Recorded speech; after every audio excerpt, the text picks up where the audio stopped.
Assalamualaikum warahmatullahi wabarakatuh. Waalaikumsalam warahmatullahi wabarakatuh. Bismillahirrahmanirrahim. Alhamdulillahi rabbil alamin. Wassalatu wassalamu ala ashrafil anbiya'i wal mursalin, Sayyidina wa maulana Muhammadin wa ala alihi wa ashabihil mujahidin at-tahirin, amma ba'du. Saudara-saudara kaum muslimin seiman dan sekeyakinan yang berbahagia, pada suatu hari seketika sedang berkumpul dengan para sahabat, Rasulullah pernah memberikan peringatan. Beliau bersabda, yushiku an tada'a alaikumul umamu kama tada'al akalatu ala qas'atiha. Pada suatu saat nanti akan datang di tengah-tengah kamu, wahai umat Islam, di mana orang-orang lain di sekeliling kamu akan bersatu mengerubungi kamu seperti bersatunya orang-orang mengerubungi makanan di atas meja hidangan. Akan datang satu saat nanti di mana kondisimu dikepung sedemikian rupa, yang barat mau menerkam, yang timur mau menghantam, yang selatan mau menginjak-injak, yang utara pun akan menjelajah. Kondisimu seperti makanan di atas meja hidangan.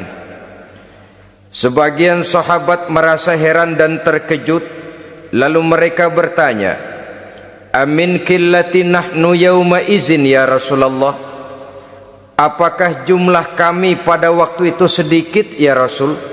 Kami sampai dikepung sedemikian rupa? Beliau menjawab, bal antum yauma izin katsir. Sama sekali tidak. Kamu tidak sedikit pada saat itu. Bahkan jumlahmu sangat banyak. Kamu adalah mayoritas. Walakinnakum ghusa'un ka ghusa'is sail. Tetapi keadaanmu saat itu persis seperti buih di lautan. Banyak tetapi centang perenang. Banyak tetapi tidak punya daya dan kekuatan. Banyak tapi dipermainkan gelombang lautan, dihempaskan ke tepian pantai tanpa punya makna dan arti. Kondisimu pada saat itu kuantitas yang tanpa kualitas, sehingga orang lain enak saja mengepung kamu. Akidahmu didangkalkan, dibanjiri dengan peradaban dan kebudayaan yang menjauhkan dari agama. Dari segi maksiat dan munkarat seluruhnya mengepung sampai kita melepaskan nilai-nilai Islam kita ini. Dan celakanya, sambung beliau, wal yanzi'anna fi qulubi aduwikumul mahabata minkum. Akan dicabut kehebatanmu di mata musuh-musuhmu, sehingga pada saat seperti itu orang lain memandangmu umat Islam enteng saja, remeh saja, tidak ada apa-apanya. Sudahlah, pokoknya umat Islam sikat saja. Umat Islam enteng, umat Islam kecil, umat Islam tidak ada apa-apanya. Alangkah ironinya, alangkah menyedihkannya, memilukan dan sekaligus memalukan. Umat yang mayoritas ini dipermainkan oleh yang minoritas. Umat yang jumlahnya terbesar, terbanyak, bahkan konon menurut catatan sampai 90%, tapi dipermainkan oleh mereka, kelompok-kelompok kecil ini. Wal yakzifanna fi qulubikumul wahn. Pada saat itu di hatimu dicampakkanlah penyakit wahan. Sahabat kemudian bertanya, wa mal wahnu ya Rasulullah? Apakah penyakit wahan itu ya Rasul? Beliau menjawab, hubbud dunya wa karahiyatul maut. Penyakit wahan itu tidak lain hubbud dunya wa karahiyatul maut. Terlalu cinta kepada dunia dan terlalu takut kepada mati. materialistis dan takut resiko. Dua penyakit inilah yang menyebabkan walaupun umat ini mayoritas tapi dipermainkan oleh yang minoritas. Walaupun dia golongan terbesar tapi nasibnya seperti makanan di atas meja makan. Dari segala macam penjuru mau menghantam dia. Saudara-saudara kaum muslimin yang berbahagia, ini merupakan analisa sosial bahwa pada satu saat nanti akan terjadi di tengah-tengah umat di mana kita dihantam dan diserbu dari segala macam penjuru. Akidah didangkalkan, peradaban dan kebudayaan dirusak, makanan dan minuman diracuni, pakaian ditelanjangi dan lain sebagainya, sampai kita melepaskan nilai Islam yang kita cintai ini. Kondisi sosial ini satu saat akan datang kepada kita. Demikian analisa dan peringatan dari Rasulullah sallallahu alaihi wasallam.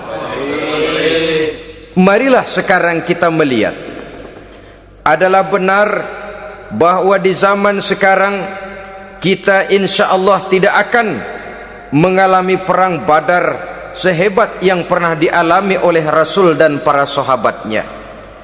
Tetapi sesungguhnya perang yang kita hadapi di zaman sekarang ini tidak kalah hebatnya dengan perang Badar, tidak kurang dahsyatnya dengan perang Uhud, tidak kurang ngerinya dari perang Khandaq. Hanya saja yang kita hadapi sekarang ini bukan ujung pedang, bukan ujung tombak, bukan ujung panah. Yang kita hadapi sekarang ini adalah perang akidah, perang ideologi, perang mempertahankan keyakinan. Yang kalau kita kalah sekarang, kita memang masih beragama, tetapi anak kita, cucu kita, generasi yang akan hidup 5, 10, 20, 30 tahun yang akan datang, wallahu a'lam bissawab. Islam, saudara-saudaraku, tidak mungkin hilang dari dunia, tetapi tidak mustahil Islam gulung tikar dari desa kita, tidak mustahil Islam gulung tikar dari kampung dan kota kita, jikalau kita tidak menjaganya, jikalau kita tidak memeliharanya, bahkan jikalau kita tidak mewariskannya kepada anak-anak kita, generasi yang akan datang. Marilah kita mengingat sejenak bagaimana Islam di Spanyol yang pernah jaya, pernah mewarnai daratan Eropa, dan yang sekarang hanya sekedar tinggal ceritanya saja. Ini pernah diperingatkan oleh Rasul dalam satu hadis, sayati ala ummati zamanun la yabqal Islam illa ismun wala minal Quran illa rasmun. Akan datang satu masa di tengah umatku di mana pada masa itu Islam ada tapi hanya tinggal sekedar namanya saja, dan Quran pun ada tapi cuma sekedar tinggal tulisannya saja. Apabila kita tidak mewariskan ini kepada generasi yang akan datang, maka serbuan-serbuan dari berbagai macam penjuru dari hari ke hari semakin kita rasakan kehebatannya. Tidak mustahil sejarah Spanyol akan terjadi di desa kita, akan terjadi di kampung kita, akan terjadi di kota kita. Orang Spanyol kalau mereka cerita kepada anaknya, mereka akan cerita, "Nak, di sini dulu ada masjid." Kapan, Pak? Dulu bener dah. Banyak orang Islam kalau hari Jumat pada sembahyang, kapan itu, Pak? Dulu sekali. Sekarang cuma sekedar tinggal ceritanya saja. Bukankah sesuatu yang sangat tidak mustahil apabila kita tidak menjaga dan mewariskan Islam ini kepada generasi yang akan datang, maka serbuan-serbuan akan membawakan hasil yang diinginkan oleh para penyerbu itu tadi. Kita sudah menjadi umat yang mayoritas, tetapi umat yang mayoritas ini menurut Rasul dikepung sedemikian rupa, akidahnya didangkalkan, peradaban dan kebudayaannya ditekan sedemikian rupa, kehidupan sosialnya dibuat individualis, kemudian dari segi pergaulan, pakaian, makanan, minuman dan sebagainya diracuni sampai dia tidak lagi berpegang teguh kepada agamanya. Dan dikala itu hilang kehebatan umat ini di mata musuh-musuhnya. Orang lain memandang kita ringan saja, enteng saja, satu umat yang sudah kehilangan wibawa, padahal konon kabarnya kita mayoritas, tapi enak saja dikutak-kutik orang lain. Dan dikala itu di hati kita merajalela penyakit uahan. Penyakit uahan itu apa? Pertama, hubbud dunia, terlalu cinta kepada dunia. Terlalu cinta kepada dunia yang menyebabkan kita lupa akan tanggung jawab dan kewajiban, lupa meneruskan dan mewariskan Islam kepada generasi yang akan datang. Kita berlomba hanya untuk mengejar dunia dan seluruh isinya, baik dia bernama material, baik dia bernama seksual, baik dia bernama pangkat, jabatan dan kedudukan. Berlomba-lomba kita di dalamnya sampai tercampaklah penyakit hubbud dunia di dalam hati ini. Berurat dan berakar dunia itu, sulit dan berat kita berpisah daripadanya.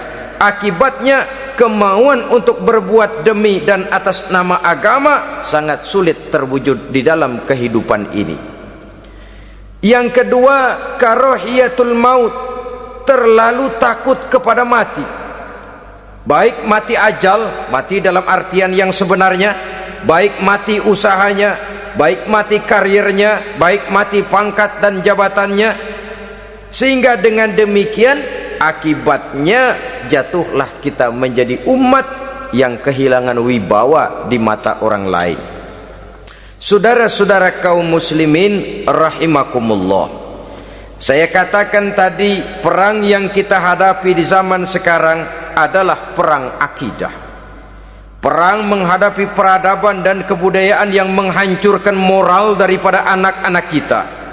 Perang menghadapi banjirnya maksiat dan munkarat, yang di tengah-tengah itu, di samping berkewajiban menjaga diri dan keluarga, kita pun juga berkewajiban menjaga anak-anak kita, generasi yang akan datang, mengarahkan dan mendidik mereka sesuai dengan yang dikehendaki oleh Allah Subhanahu wa ta'ala.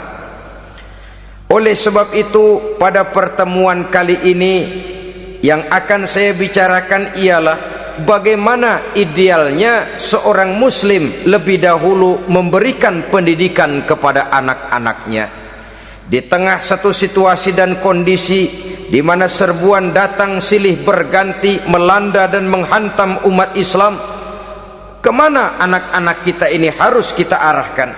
Karena kita orang tua mempunyai tanggung jawab. Anak adalah amanah, menyia-nyiakan amanah adalah dosa, dan dosa itu merupakan satu dosa yang besar. Bahkan orang tua bisa saja masuk neraka kalau tidak bertanggung jawab tentang anak-anaknya.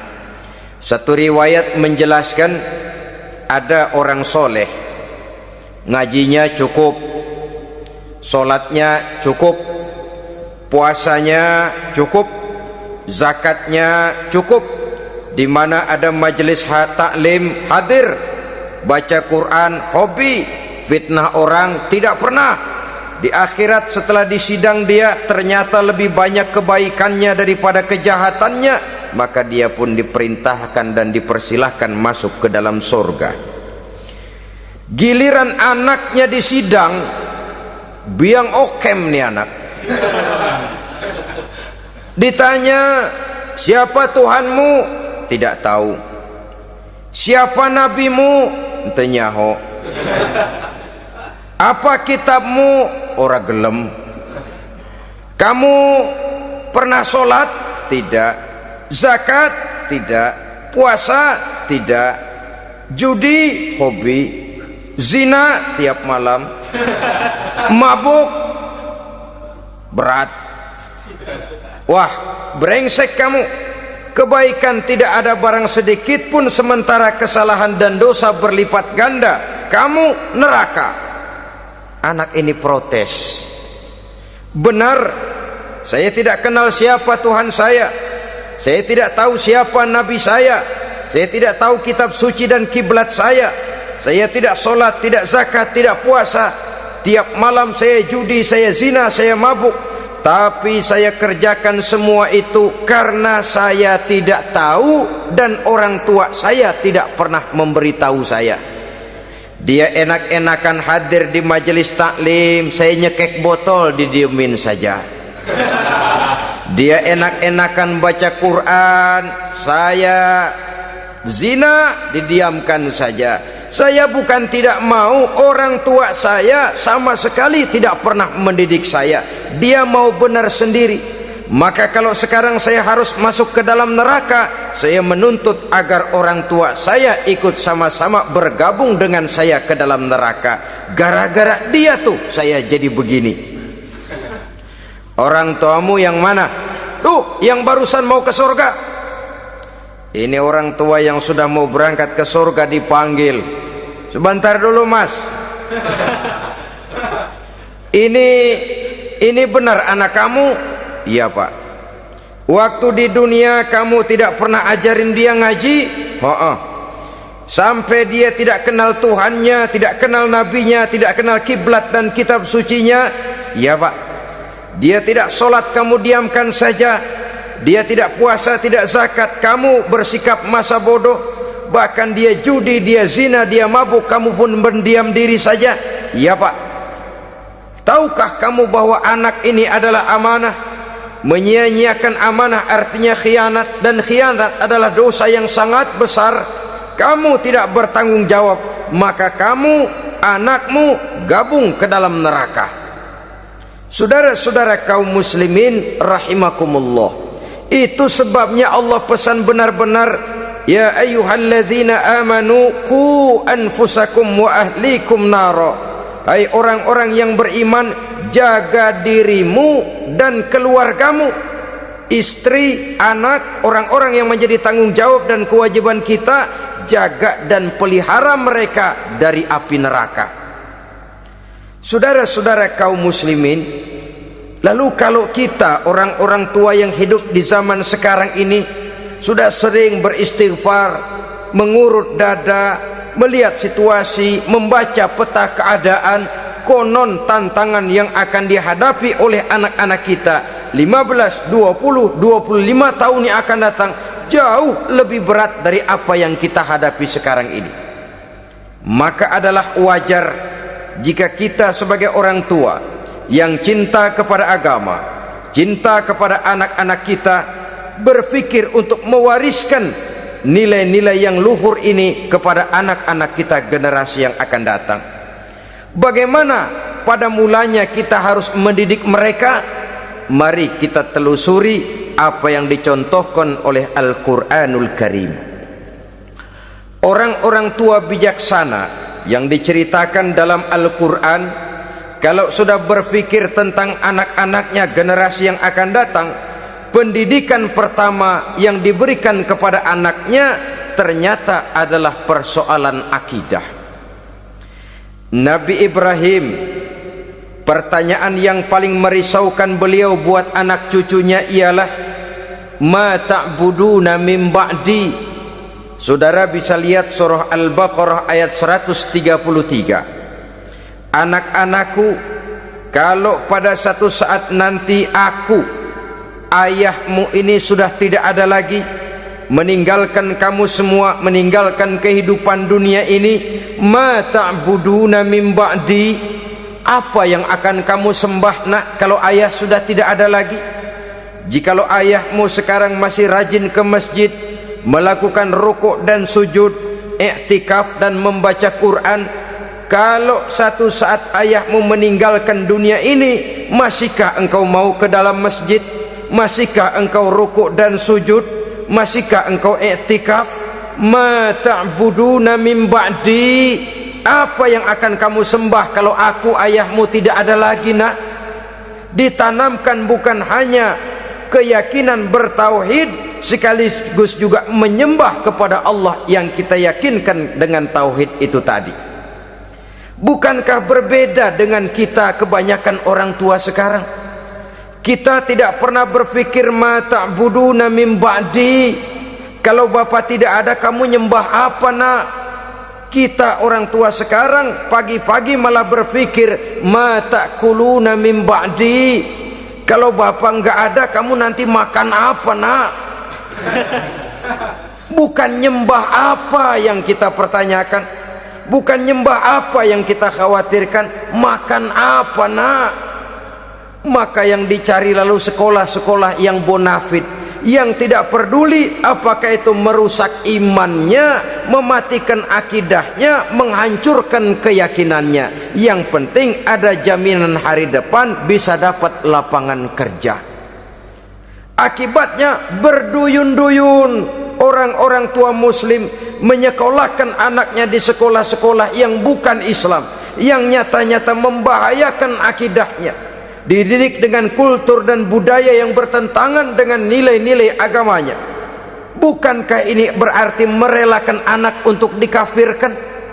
Bukankah ini artinya menyerahkan anak untuk ditulis menurut selera para pendidik yang tidak sesuai dengan nilai akidah yang dimilikinya? Mengapa kita tidak berpikir seperti Nabi Ibrahim, yang sebelum memberikan pendidikan kecerdasan, sebelum pendidikan matematika, IPS, PSPB dan disiplin ilmu lainnya, yang pertama ditanamkan ma ta'buduna min ba'di, kalau ayahmu tidak ada kamu menyembah apa nak? Menyembah Allah apa nanti malah menyembah harta? Menyembah Allah apa nanti malah mendewa-dewakan pangkat dan jabatan? Menyembah Allah apa malah nanti menyembah alam? Itu yang dikhawatirkan Nabi Ibrahim kepada generasi yang akan datang. Dan itu saudara-saudara yang seharusnya mengkhawatirkan kita kepada anak-anak kita, generasi yang akan datang. Lihatlah serbuan akidah di zaman sekarang ini. Dimanfaatkan kemiskinan kita umat Islam, diberikan kita tawaran berupa beras, pakaian, obat-obatan, kalau perlu beasiswa, asal bisa melepaskan keislaman kita ini. Bertahap, sedikit demi sedikit, step by step, shibran bi shibrin wa zira'an bi zira'in. Dan harus saya ingatkan, orang di zaman sekarang tidak mungkin menghantam Islam secara frontal, tidak mungkin menghantam Islam terang-terangan, apalagi mengerahkan satuan militer. Tidak. Orang berhitung bagaimanapun kondisi dan kualitasnya umat Islam, mereka masih punya satu modal penting, fanatisme agama. Kalau ini disulut, api jihad segera berkobar, dan hanya maut yang bisa menghentikan orang yang dibakar dengan semangat jihad. Orang tahu itu. Betapa Uni Soviet kedodoran menghadapi mujahidin Afghanistan yang disulut oleh semangat jihad yang berkobar dengan persenjataan yang primitif ketimbang persenjataan Uni Soviet. Entah mereka pantang surut mundur ke belakang. Jadi jangan mimpi bahwa orang mau menghantam Islam ini dengan melarang pengajian, meruntuhkan masjid, menyegel pondok pesantren. Tidak. Melarang orang sholat. Tidak. Kalau perlu masjid diperbanyak, musola diperbesar. Tapi bikin itu masjid seperti museum, besar, megah, mercusuar, tapi bikin seperti museum, tempat orang kagum, tempat orang memuji, tapi sunyi dari nilai-nilai ibadah. Saudara-saudara kaum muslimin, untuk sampai kepada penghantaman akidah, jalan yang paling mudah dirintis sekarang ini secara bertahap dan sistematis, memisahkan umat Islam dari Islamnya. Biarkan mereka bernama muslim, biarkan di atas kartu penduduknya tertulis agama Islam, tapi tanamkan budaya-budaya yang menyebabkan cara bergaul mereka, cara berumah tangga mereka, cara bertetangga mereka, sampai kepada cara mereka berpakaian, cara mereka bergaul, cara mereka makan dan minum, cara mereka mendidik dan menyekolahkan anak sama sekali tidak lagi mencerminkan nilai-nilai yang islami. Itu sudah satu usaha yang paling praktis, memisahkan umat Islam dengan Islamnya. Kalau sadarlah kita ke arah ini usaha orang di zaman sekarang, maka yang harus pertama kita tanamkan kepada anak-anak kita, didik mereka dengan jiwa tauhid yang mengkristal di dalam batinnya, meresap sampai ke tulang sumsumnya, yang tidak akan sampai pun nyawa berpisah dari badannya. Akidah itu tidak akan berpisah dari hatinya. Bahkan dia sanggup dengan tegar berkata, lebih baik saya melarat karena mempertahankan iman daripada hidup mewah dengan menjual akidah. Satu khittah, satu garis kehidupan yang perlu kita wariskan kepada anak-anak kita, generasi yang akan datang. Dahulu ada satu tradisi, saudara-saudara, kalau anak gadis kita dilamar orang lalu bertanya, anakmu mau ngelamar gadis saya, apa sudah khotam Quran berapa kali? Apa sudah bisa baca kitab macam-macam dan lain sebagainya? Sehingga lahirlah satu kebanggaan. Apapun motifnya, tapi pertanyaan semacam ini zaman sekarang sudah langka. Paling-paling yang ditanya kalau anaknya dilamar orang, anakmu kerja di mana? Gajinya sebulan berapa? Kendaraannya bebek apa soang apa-apa? Itu yang kita pertanyakan, berkisar di seputar materi, kerja, job, status sosial dan lain sebagainya. Perkara bisa baca Quran atau tidak nomor 18. Perkara sembahyangnya rajin apa tidak nomor 36. Saudara hadirin, akibatnya terjadi pergeseran nilai. Maka mendidik anak menurut tuntunan Quran adalah seperti yang diberikan contoh oleh Luqmanul Hakim, yang diceritakan dalam surah Luqman mulai ayat 11 dan selanjutnya. Apa pendidikan pertama yang harus kita berikan kepada anak? Pertama, ya bunayya la tusyrik billah. Wahai anakku, jangan sekali-kali engkau menyekutukan Allah. Nak, jaga tauhid, pelihara iman, mantapkan akidah. Ini dasar yang pertama. Belum lagi anak mengenal berbagai macam disiplin ilmu, yang pertama ditanamkan tauhid. Ini yang mendasari kehidupan. Ini yang akan menjadi mewarnai dan menjadi warna dari kepribadian seseorang. Sentuhan jiwa tauhid di dalam diri si anak. Belum lagi sempat dia kenal yang lain. Yang pertama yang kita tanamkan, kita wariskan, kita berikan, la tusyrik billah. Jangan sekali-kali menyekutukan Allah. Nah, kalau ini sudah tertanam, ini sudah merupakan satu fondasi yang kuat. Selebihnya nanti tinggal melihat bakat si anak, kemana dia harus dididik ini. Yang terpenting nilai iman lebih dahulu tanamkan. Dan untuk menghancurkan nilai keimanan, saudara-saudara, saya katakan, ingatkan kepada hadis di awal tadi, dikepung kita dari berbagai macam penjuru agar bisa melepaskan nilai-nilai iman dan keyakinan. Proses pendangkalan akidah, ditanamkan keraguan kepada agama, ditanamkan rasa malu beragama.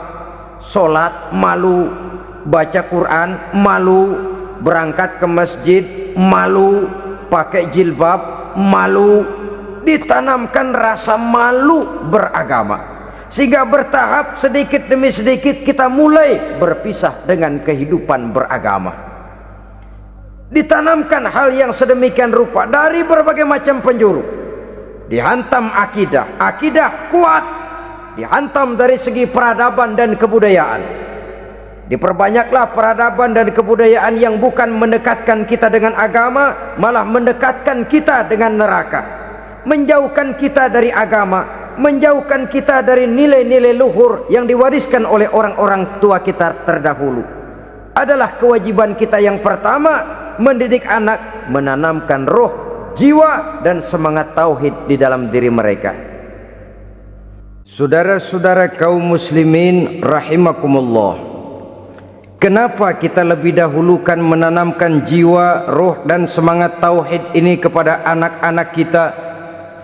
Pertama, kita tidak hanya ingin sekedar mempunyai anak yang pintar, tetapi lebih daripada itu kita pun ingin mempunyai anak yang benar. Segala macam disiplin ilmu, segala macam bentuk penalaran ilmiah dan pengisian intelektualitas manusia mungkin di satu sisi akan membuat dia pintar, tapi di sisi lain belum tentu akan membuat dia benar.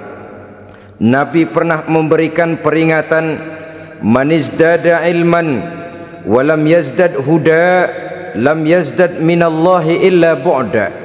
Orang yang hanya bertambah ilmu pengetahuannya tapi tidak bertambah hidayah dari Allah, tidak makin mantap keimanannya, maka seluruh nilai-nilai ilmunya hanya akan menjauhkan dia dari Allah Subhanahu wa ta'ala.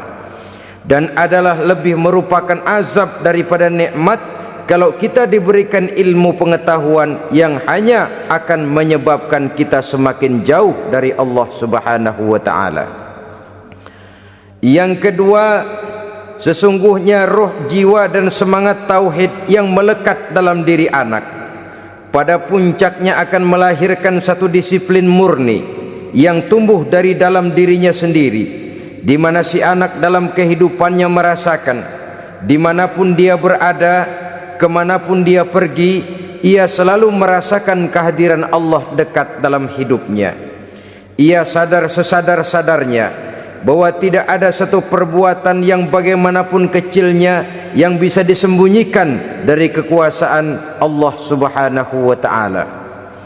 Yang ketiga, dengan penanaman roh, jiwa dan semangat iman ini, maka diharapkan anak-anak nanti pada pertumbuhannya sanggup mengendalikan hawa nafsunya. Dengan kata lain, bahwa penanaman jiwa tauhid, penanaman roh dan semangat keimanan ini merupakan kondisi dasar yang harus dilakukan sebelum yang lain-lainnya. Kemudian pendidikan kedua yang diberikan oleh Al-Quran melalui contoh dan model dengan Luqmanul Hakim ini, setelah menanamkan tauhid, ditanamkanlah kepada si anak ini rasa hormat kepada orang tuanya. Wa wassaynal insana biwalidayhi, dan kami wasiatkan kepada manusia untuk berbakti kepada ibu bapaknya. Hamalathu ummuhu wahnan ala wahnin, karena ibunya telah mengandungnya dengan kepayahan di atas kepayahan, maksudnya dengan kepayahan dan kelelahan yang berlipat ganda. Sehingga ketika Rasul ditanyakan orang, ya Rasul, siapa yang paling harus saya taati di dunia ini? Beliau menjawab, ibumu. Kemudian siapa lagi ya Rasul? Ibumu. Setelah itu siapa lagi ya Rasul? Ibumu. Dan kemudian siapa ya Rasul? Bapakmu. Ibu, ibu, ibu, bapak. Bahkan al-jannatu tahta aqdamil ummahat, surga berada di bawah telapak kaki ibu. Bagaimana menanamkan rasa hormat kepada orang tua di hati anak? Tentu yang pertama, bagaimana orang tua bisa memberikan keteladanan. Marilah kita sebagai orang-orang tua ini menyadari bahwa sebelum anak kenal sekolah dasar, sebelum anak kenal TK, ibtidaiyah, sanawiyah sampai kepada perguruan tingginya, yang pertama dia kenal adalah lingkungan rumah tangganya, gurunya adalah ibu bapaknya. Di sini berlakulah apa yang dinamakan keteladanan. Keteladanan jauh lebih berhasil daripada sekedar teori-teori yang muluk. Keteladanan jauh lebih berhasil daripada berbagai macam indoktrinasi dan penataran. Kurangnya keteladanan akan menyebabkan anak mencari pola. Apabila kita orang tua ini tidak bisa memberikan keteladanan yang baik kepada anak-anak kita, maka pada suatu saat anak-anak akan menganggap enteng dan kehilangan wibawa kita sebagai orang tua di mata mereka. Dikala itu akan sangat sulit kita membentuk kepribadian mereka. Bukankah di zaman sekarang ini kita banyak mengalami krisis wibawa, krisis figur? Ada yang karena rapotnya merah melulu gurunya dikeroyokin, Pak Guru pulang sekolah dicegat, bahkan nyaris ada orang tua pernah dibunuh oleh anaknya sendiri, dan lain sebagainya. Kasus-kasus yang sebenarnya tidak perlu terjadi karena memang bukan saja bertentangan dengan nilai budaya kita sebagai bangsa, tapi juga bertentangan dengan ajaran agama kita sendiri. Krisis wibawa, krisis figur, yang juga akibatnya harus kita sadari banyak faktor yang membentuk kepribadian anak. Pergaulannya, yang dibacanya, yang ditontonnya, yang disaksikannya di dalam kehidupan. Benar kita menyekolahkan mereka, tapi berapa jam mereka di sekolah? 6 jam, 7 jam paling lama. Sedangkan mereka hidup 1 hari 1 malam 24 jam. Kalau cuma 7 jam di sekolah, ini berarti lebih banyak dia di luar sekolah. Dan di luar sekolah itu artinya ya rumah tangganya, ya temannya, ya lingkungan di mana dia tinggal, yang seluruhnya sangat besar pengaruhnya dalam ikut membentuk kepribadian anak-anak kita. Saya katakan tadi, di samping kita menghadapi perang akidah, kita pun berhadapan di dalam perang menghadapi peradaban dan kebudayaan yang bukan saja menjauhkan kita dari agama, tetapi sanggup menghancurkan moral daripada anak-anak kita. Secara pribadi, saudara-saudara, saya iri, saya kagum misalnya dengan kemajuan yang diperoleh oleh negara tetangga kita, Jepang misalnya. Padahal tahun 45 ia pun hancur lebur oleh meledaknya atom di Hiroshima dan Nagasaki. Tapi bagai satu tenaga raksasa kemudian Jepang bangkit menjadi satu negara superpower di Asia. Bahkan gurunya saja Amerika sekarang ini kewalahan menghadapi perang dagang dengan Jepang ini. Dan yang menarik, Jepang bisa maju dan modern dengan tetap menjadi Jepang, tanpa harus kehilangan identitasnya sebagai satu bangsa, tanpa harus kehilangan kepribadiannya sebagai satu bangsa. Sebagai negara yang sedang berkembang, kita sering latah. Kita ingin meniru Barat, tapi bukan teknologinya, westernisasinya yang kita tiru, bukan isinya, kulitnya yang kita ambil. Akibatnya apa? Modernnya belum, orangnya sudah Barat. Bergaulnya sudah cara Barat, berumah tangganya sudah cara Barat, berpakaiannya sudah cara Barat, mendidik anaknya sudah cara Barat. Di mana ketemu orang tua cukup hello daddy. Kulitnya kita ambil, sementara isinya kita campakkan. Ironi dan menyedihkan. Padahal kita sesungguhnya bisa maju dan modern, bisa mengejar segala ketinggalan dan keterbelakangan kita dengan tetap menjaga nilai-nilai luhur budaya kita sebagai satu bangsa, mengambil isinya, dan kalau memang tidak perlu lalu mencampakkan kulitnya. Pengaruh peradaban dan kebudayaan yang menghancurkan moral daripada anak-anak kita oleh pesatnya arus teknologi, oleh pesatnya arus komunikasi, di mana hal-hal yang terjadi di belahan dunia lain dapat kita saksikan hari ini juga melalui layar televisi. Yang terjadi di Amerika, di Eropa, di Afrika, di ujung dunia yang paling ujung sekalipun, di ujung dunia yang paling ujung, hari ini kejadian, hari ini sudah bisa kita saksikan. Pesatnya arus komunikasi, kalau jatuh ke tangan anak-anak kita yang belum mempunyai filter daya saring positif, akan dicerna oleh mereka tanpa memilah dan memilih. Akibatnya orang kampung bilang kelolodan. Makan nggak dikunyah lagi, tentu saja akhirnya kelolodan. Dan kalau sudah kelolodan, menyusahkan kita seluruhnya. Oleh karena itu budaya menghormati orang tua perlu dijaga, perlu dipelihara dan diwariskan kepada anak-anak kita. Tali silaturahmi sehingga ada respeknya kepada orang tuanya. Jangan bapaknya dianggap CS, ibunya dianggap CS, kakeknya dianggap CS. Hilang rasa respek, hilang rasa menghormati. Sementara orang tua sendiri tidak bisa memberikan keteladanan, kurang mendapat perhatian dan lain sebagainya. Apalagi kalau baik ibu maupun bapak adalah orang-orang karier yang setiap hari sibuk menghadapi tugas masing-masing. Bapak sibuk rapat, pindah kantor sana kantor sini, ibu sibuk arisan, besarlah anak-anak di tangan pembantu dan lain sebagainya, sehingga dia merasa kurang mendapat perhatian, dan ini akan ikut membentuk warna dari kepribadian yang dimilikinya. Sampai kepada pelosok-pelosok desa, jaringan televisi memang menguntungkan. Tapi kalau sudah sampai kepada menayangkan budaya-budaya yang tidak sesuai dengan pola di mana mereka tinggal, pola lingkungannya, dan ingin mereka terapkan dalam kehidupan, ironi dan menyedihkan. Maka sering dikatakan, jikalau ABRI masuk desa, rakyat beruntung.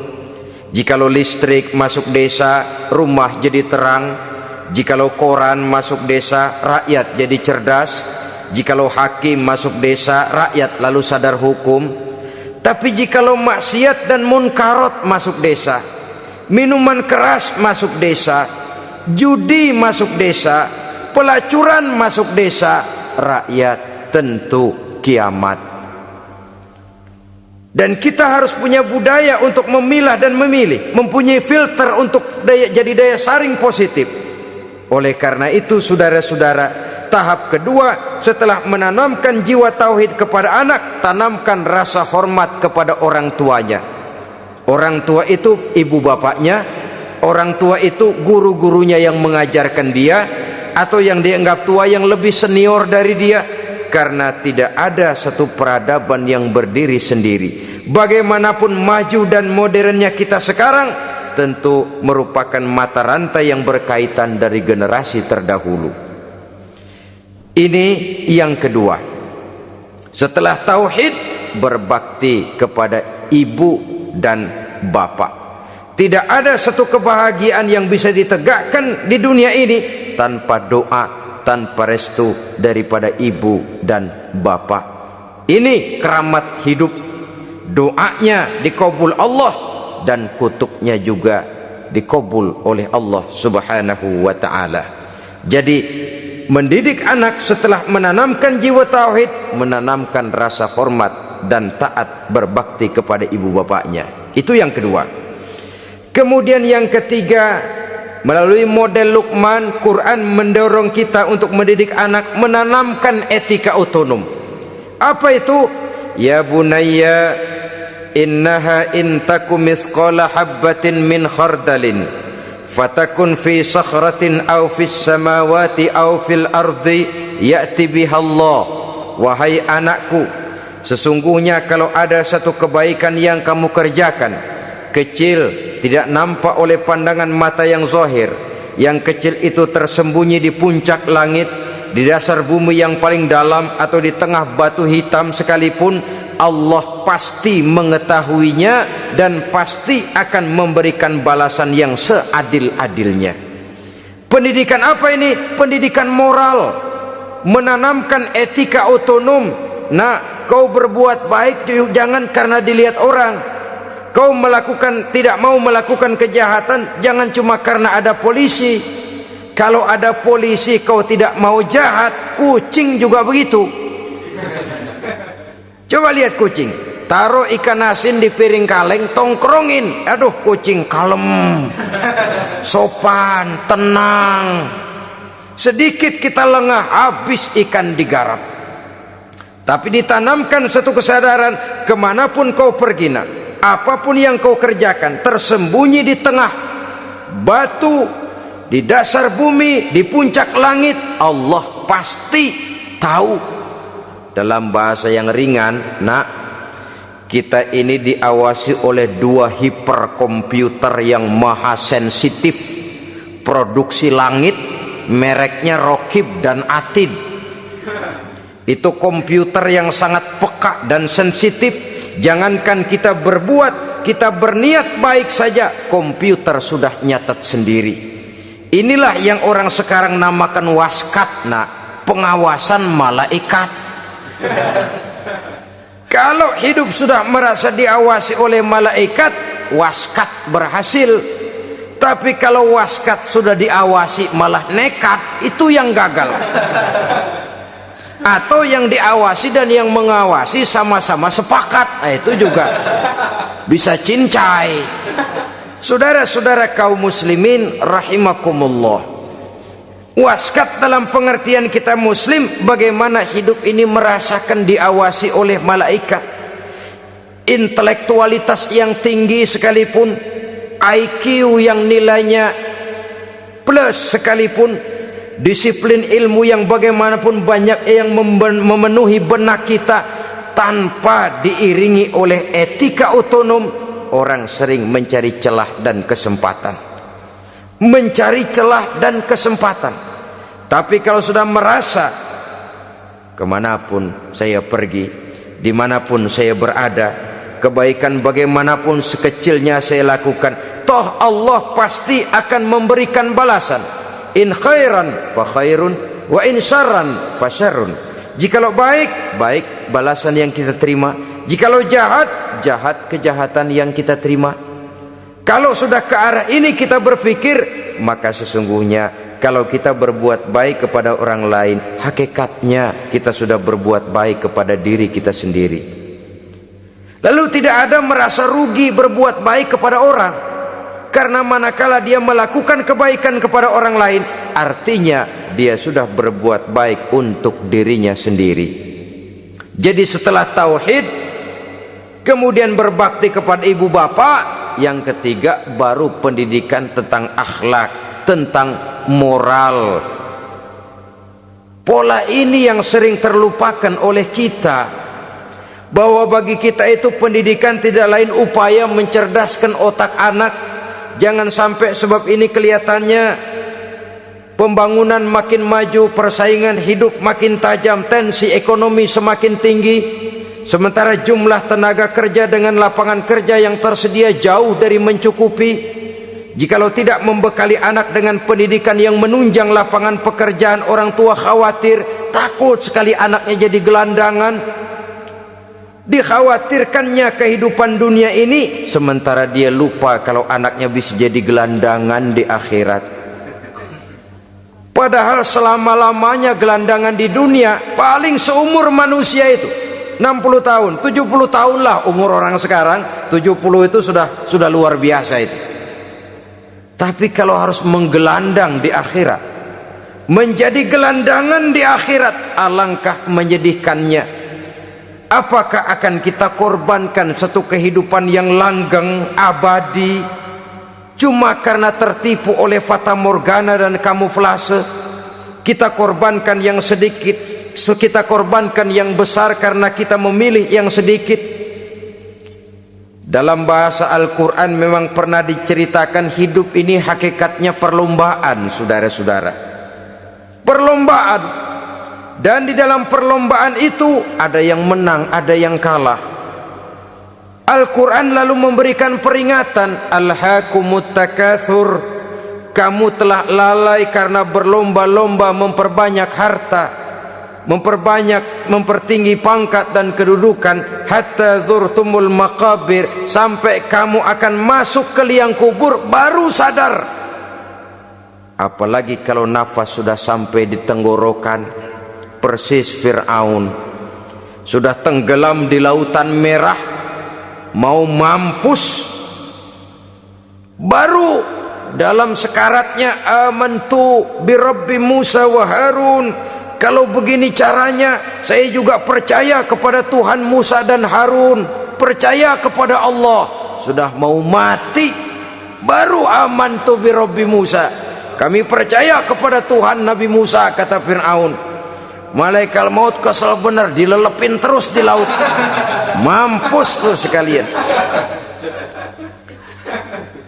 Hidup ini memang kita berlomba, berlomba dengan waktu, berlomba dengan umur, berlomba dengan tenaga, berlomba dengan tetangga.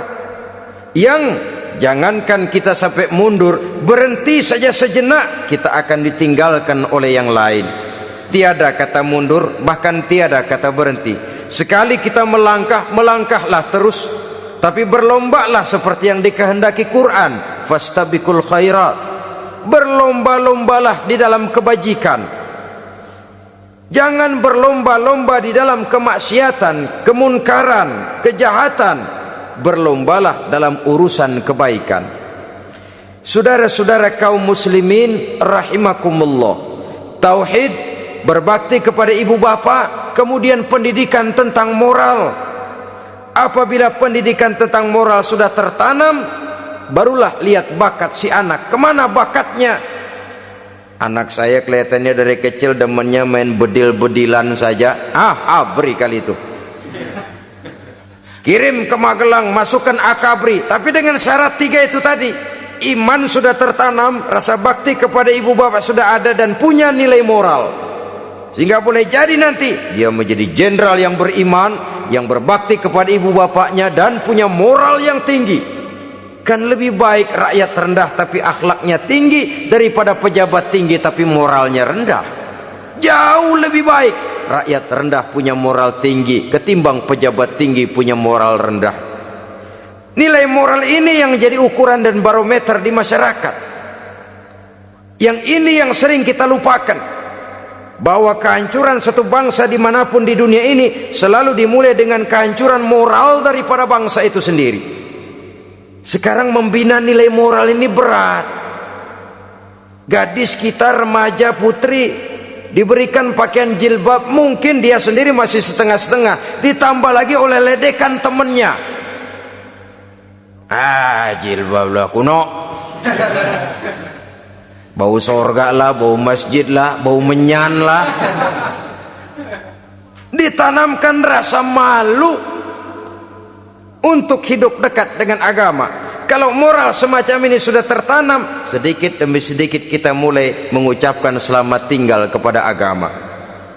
Dan kemalangan apa yang lebih malang kalau kita sudah jauh dari agama ini?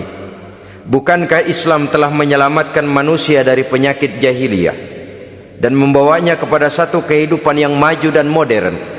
Kalau kita tinggalkan Islam ini, bukankah artinya kita akan kembali kepada satu zaman jahiliyah? Hanya saja jahiliyah itu berada di abad modern, versinya tentu lebih modern. Kalau zaman jahiliyah dulu mabuknya pakai arak, zaman sekarang sudah macam-macam orang bisa mabuk. Kalau zaman jahiliyah dulu anak perempuan dikubur hidup-hidup, zaman sekarang kadang-kadang belum sempat lahir ke dunia, malah sudah dibunuh lebih dahulu. Versinya saja yang berbeda. Kalau di zaman jahiliyah dahulu manusia menyembah batu yang bernama Latta, Uzza, Manat dan Hubal, di zaman jahiliyah modern sekarang ini orang sering menyembah kepala bagiannya, sering menyembah atasannya, sering menyembah komputer, sering menyembah teknologi modern yang lebih diyakininya daripada Allah sebagai keyakinan sentral di dalam hidupnya. Saudara-saudara kaum muslimin rahimakumullah. Jadi yang ketiga, nilai moral yang ditanamkan kepada anak-anak kita supaya dia bisa menghadapi tantangan-tantangan hidup yang semakin berat ini dengan tetap berpegang teguh kepada nilai-nilai moral yang diwarnai oleh jiwa keimanannya yang bersumber dari ajaran agamanya. 3. Kemudian yang keempat, barulah tatanan kehidupan sehari-hari. Apa kata Luqman? Ya bunayya aqimis shalah. Setelah bertauhid, berbakti kepada ibu bapa, punya nilai moral. Ya bunayya aqimis shalah, nak dirikan solat. Rumah tangga muslim, anak berumur 7 tahun sudah berani meninggalkan solat, kata Nabi, pukul. Bukan untuk menyakiti, untuk mendidik, karena sayang kepada anak. Saudara-saudara, kita khawatir betul kepada anak. Kalau dia pulang dari sekolah, buru-buru kita sebagai orang tua bertanya, sudah makan nak? Sudah istirahat nak? Tapi jarang kita sebagai orang tua melontarkan, sudah sholat nak? Bahkan kita bisa memberikan sugesti kepada anak. Nah, kalau kau naik kelas 1 sampai naik ke kelas 2, bapak beliin sepeda. Tamat SD nak, motor. Tamat SMP nak, ke Bali kita. Tamat SMA nak, Singapura. Saudara-saudara, tapi kalau untuk urusan sholat misalnya, kita tidak pernah memberikan sugesti kepada anak-anak kita. Nah, kalau kau hafal Fatihah lengkap dengan artinya, bapak beliin sepatu. Nah, kalau kau bisa sholat dengan baik, cukup syarat rukunnya, bapak beliin sepeda. Ada rangsangan, ada sugesti yang membuat anak lebih tergerak untuk hidup dalam suasana keagamaan. Ya bunayya aqimis sholah, nak dirikan sholat. Sebab ini sandaran vertikal yang paling langsung antara manusia dengan Tuhannya. Menyadari bahwa sepanjang yang bisa dilakukan oleh manusia hanyalah berusaha, dan kepastian sepenuhnya ada di tangan Allah. Dengan sholat kepribadianmu diperteguh, dengan sholat sandaran vertikalmu kepada Allah diperkuat. Dan pada waktunya nanti Al-Quran memberikan bimbingan, hendaklah minta tolong kepada Allah dengan sabar dan tetap mendirikan sholat. Ya bunayya aqimis sholat. Setelah itu wa'mur bil ma'rufi wanha 'anil munkar. Tegaklah membina yang ma'ruf, tegaklah mencegah yang munkar. Ini sikap hidup sudah. Sholat tadi tugas hidup. Lalu sikap hidup tampil di tengah masyarakat, membina yang ma'ruf, mencegah yang munkar sesuai dengan kesanggupan masing-masing. Bukankah setiap kita kepingin punya anak yang bermanfaat, setidaknya bagi keluarganya, syukur kalau bisa bagi lingkungannya, bagi masyarakat, bangsa dan negaranya. Dan satu di antara tanda orang yang bermanfaat, kalau dia bisa hidup menjadi penganjur yang ma'ruf dan pencegah yang munkar. Dan itu kalau tidak ada hidayah, sulit orang mau melaksanakan itu. Sebab apa? Ada kecenderungan belakangan ini di mana agama dianggap urusan pribadi. Sehingga orang lalu sering bilang, jangan bawa-bawa agama dah, itu kan bukan urusan agama. Ini sudah ciri berpikirnya sekuler. Jangan bawa-bawa agama. Agama urusan pribadi, artinya orang mau sholat mau enggak jangan bilang apa-apa dah, urusan dia sendirian. Dia mau puasa dia enggak, merdeka saja, urusan pribadi. Agama bukan persoalan pribadi. Apalagi jika sudah menyangkut amar ma'ruf dan nahi munkar, siap menegakkan yang baik, mencegah yang munkar, untuk tegaknya satu masyarakat yang diwarnai oleh kebaikan dan terhindar dari segala macam kejahatan. Dan terus ayat-ayat selanjutnya mencerminkan sikap hidup. Namun yang intinya, cara mendidik anak yang baik yang dicontohkan oleh Al-Quran dengan Luqmanul Hakim sebagai model. Pertama, tanamkan tauhid. Yang kedua, tanamkan rasa hormat dan berbakti kepada ibu bapaknya. Yang ketiga, tanamkan moral, nilai akhlak yang tinggi. Setelah itu yang keempat, biasakan hidup dalam suasana keagamaan. Kontrollah sholatnya, kontrollah baca Qur'annya, kontrollah puasanya di bulan Ramadan. Ajaklah anak-anak sholat berjamaah, sehingga dengan demikian dia terbiasa oleh satu suasana yang mendekatkan dia dengan nilai agamanya. Dari sana diharapkan nilai-nilai ilmu yang didapatnya dari bangku sekolah akan menciptakan keseimbangan dengan yang ditanamkan oleh orang tuanya dalam bentuk yang dijelaskan oleh surah Luqman itu tadi. Sehingga apabila keseimbangan ini terwujud, akan menjalin keseimbangan dalam pola berpikir, dan keseimbangan dalam pola berpikir akan melahirkan keseimbangan dalam perbuatannya. Terwujudlah kita harapkan insan yang fid dunya hasanah wa fil akhirati hasanah. Inilah harapan kita semua. Mudah-mudahan Allah memberikan kekuatan kepada kita untuk mewariskan nilai-nilai yang baik kepada generasi yang akan datang, sehingga esok harus lebih baik daripada hari ini dan lusa harus lebih baik daripada hari esok. Terima kasih atas perhatian saudara. Mohon maaf atas segala kekurangan. Usikum wa nafsi bitaqwallah. Wassalamualaikum warahmatullahi wabarakatuh.